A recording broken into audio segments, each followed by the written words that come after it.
No home is perfect, so I quizzed my followers on Instagram and asked, what their least favorite things are and the things they like the most about their home. Some of the more specific things like not having a pantry or not having a yard, or you can't open the dishwasher and the oven at the same time. So I'm gonna go over those responses and also the favorite things. So let's get started. Hi, I'm Kasie Gray, a realtor, mom, and I love helping first-time sellers buy their dream home.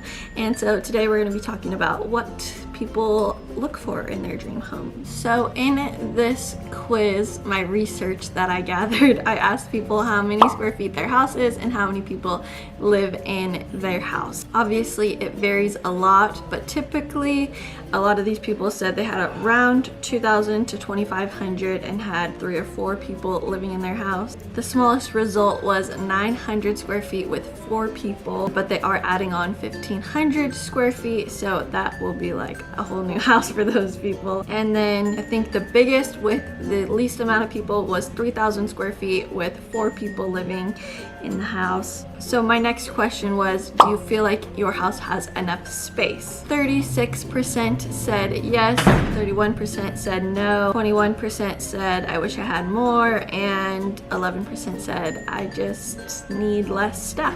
Then I also asked if people have kids, if those kids share rooms, and 29% said that they shared rooms, and 68% said that they had their own rooms, and then 3% said that their kids live in a shed or the garage. Those 2 answers, the people that answered that, it was a joke because they don't have kids. So, it's just, we'll count their 3%. The biggest issue that I saw when asking people what was wrong with their house was not enough storage, no pantry, no extra closets, not a garage, no fenced yard, old windows, things like that definitely come to affect your living situation because your house is gonna get really hot really fast or really cold really fast. People said 1 bathroom. I literally could not live with 1 bathroom. Even if I lived by myself, I don't know if I could live with 1 bathroom. A lot of people said that they would love an extra bedroom, and most of those people that said that had kids and have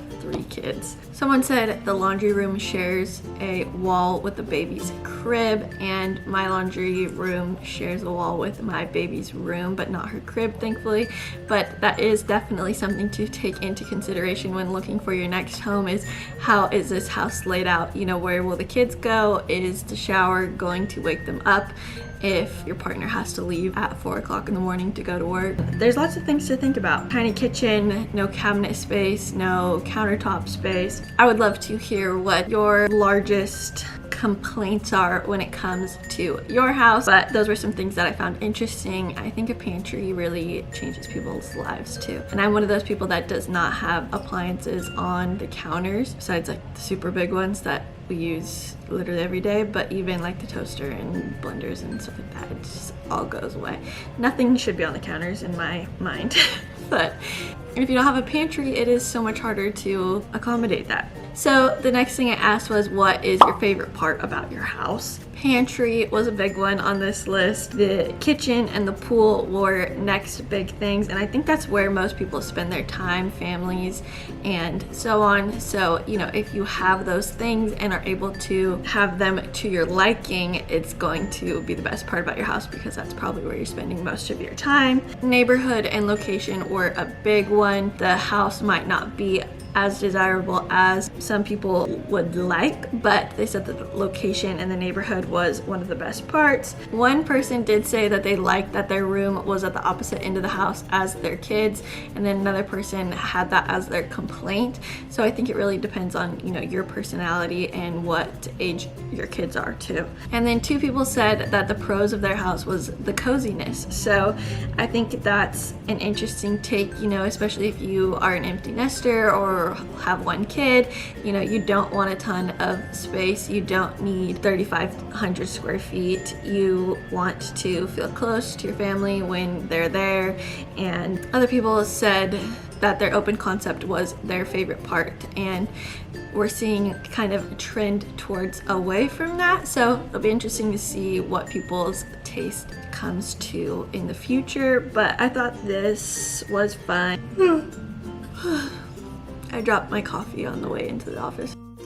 I asked if you were going to move, what would you be doing? Upsizing, downsizing, looking for more land, or looking for a better neighborhood or area. So 47% said that they would be upsizing their house, 40% said they would be looking for more land, 10% said looking for a better area, and then 3% said downsizing. Very interesting. There is a lot to take into consideration when looking for a home. How long will you live there realistically? What will your family look like at that point in time? You know, if you have teenagers, are they going to be gone and you're going to be stuck with a ton of space? If you have one kid and you're planning to have 4 more, are you going to have enough room for those kids? You know, there's a lot to ask yourself. If you're older, are you going to be buying a house with a lot of stairs? Probably not, because it's not going to be very convenient in the long run. But those are things that your realtor will be able to help advise you on when it comes to searching for a house. And that's why I love working with my clients, because then we get to know each other and what their wants and needs are, and I can really make sure that they find the perfect house. So if you have any questions about buying, selling, upsizing, looking for more land, reach out to me and I would love to help you on your journey. Thank you so much for watching, and I'll see you in the next video.